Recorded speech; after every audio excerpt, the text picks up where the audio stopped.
morning, everybody. Welcome to Quote the Raven. If you stumbled upon this video or if you watched a couple videos, please hit the subscribe button. It does wonders for my self-esteem when I see another person subscribing. So please subscribe. There might be some interesting content, hopefully. Unfortunately, right now it doesn't look like to be sailing content. We've had a really rough summer of 2023 in terms of weather. If it's not the fog and the smoke coming down from the Canadian wildfires, it's been really oppressive heat and humidity, which is no fun to be sailing at. And the only wind we've had, really truly the only wind we have, has been associated with thunderstorms. And we do not go sailing in thunderstorms. That mast is a pretty nice lightning rod. So we have been just kind of going to the boat, doing some little projects here and there. Well, we did big projects, which you've seen, and we're going to recap those in this video. We're going to go, from stem to stern, and we're going to look at all the little things we've done and one of the really cool mistakes I made. Not really cool. We're going to replace that mistake.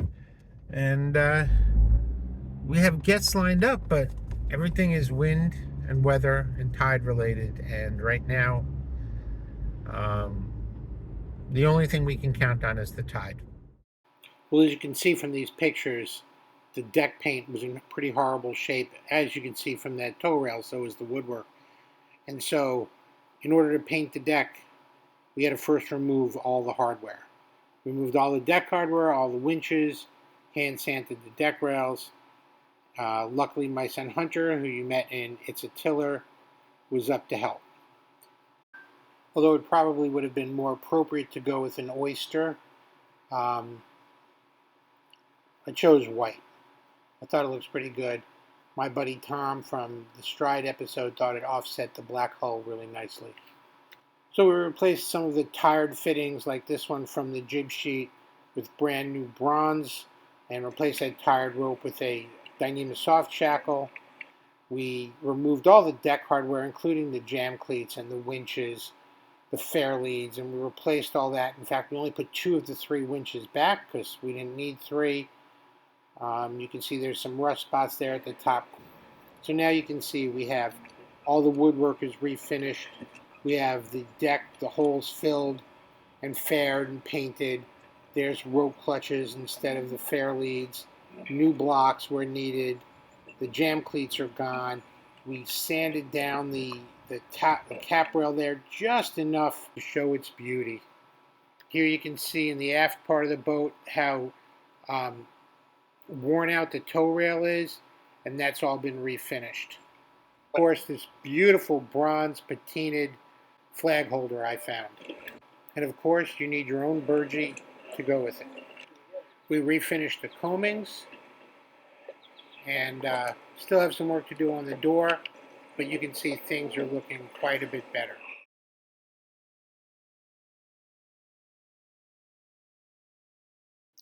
One of the issues, a little bit hidden, was inside these cubbies here. The wood on the bottom, which had been painted over, was all rotted.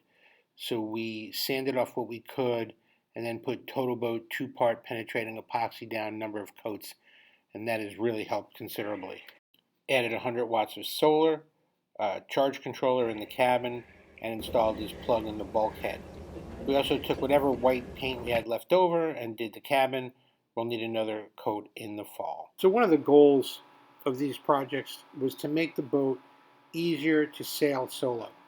I found this very cool piece at a marine consignment store in Mystic, Connecticut. Although it's not bronze, I thought it fit the vibe of the boat very well. I installed that. It's a single-sided cam cleat with a nice teak fair lead. The problem was that after I installed it and I sailed with it, I realized I didn't have enough leverage. So having a leftover teak winch pedestal, I cut that into a pedestal for the cleat.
Well, the final project to enhance the solo sailing capabilities of the boat is to add in a tiller clutch from Wavefront Marine. Very impressed with the unit. The customer service was great. There was a little bit of confusion, and the way they stepped up was really wonderful. And so hopefully this is it for the season. Now, you might have noticed there's a little more woodwork to get done. The cockpit needs to be kind of sanded and painted. The doors need to be redone. There's a bunch of stuff that needs to be done. Another coat of paint inside the cabin. But these are all things that can wait. It's time to go sailing. All right, so here's our tiller clutch. By actuating this,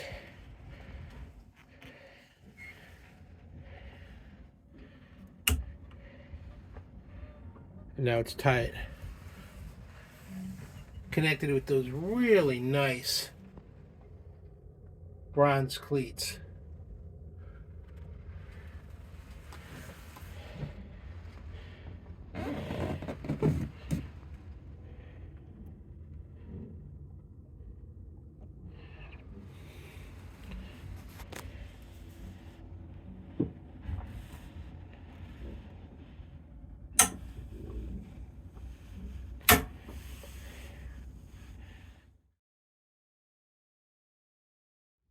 Well, here's the mistake I made.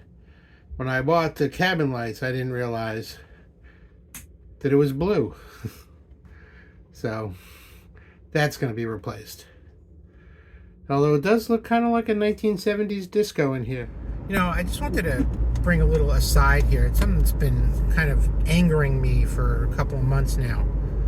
I saw another article this morning in my news feed about how some killer whales brazenly attacked a racing sailboat off the coast of Portugal. Well, first of all, I think all the news media today is trying to... They're bringing back the term killer whales in order to sensationalize the fact that there are these interactions between the whales and boats.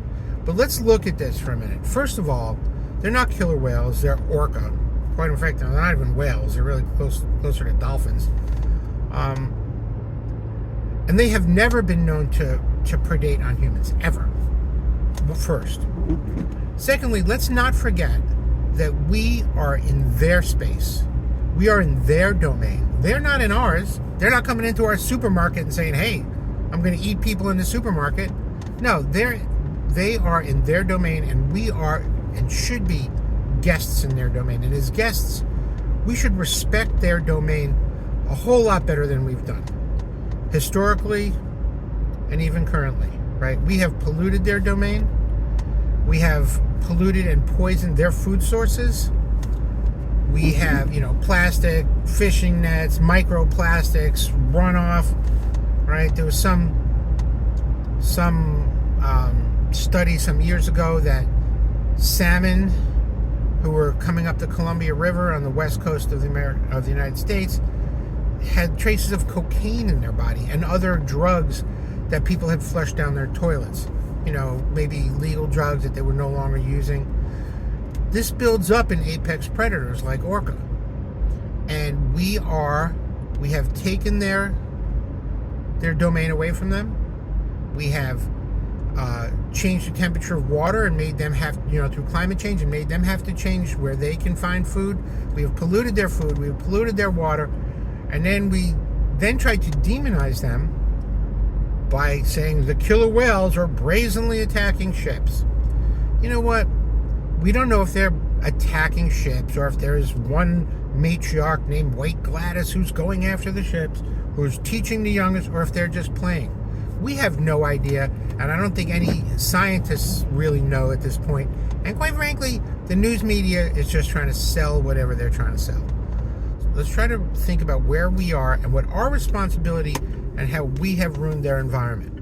If we are sailors, we should be stewards of the environment, stewards of the water. I sail on the Hudson. What can I do to help the Hudson? If you sail in the ocean, what do you do to help the ocean.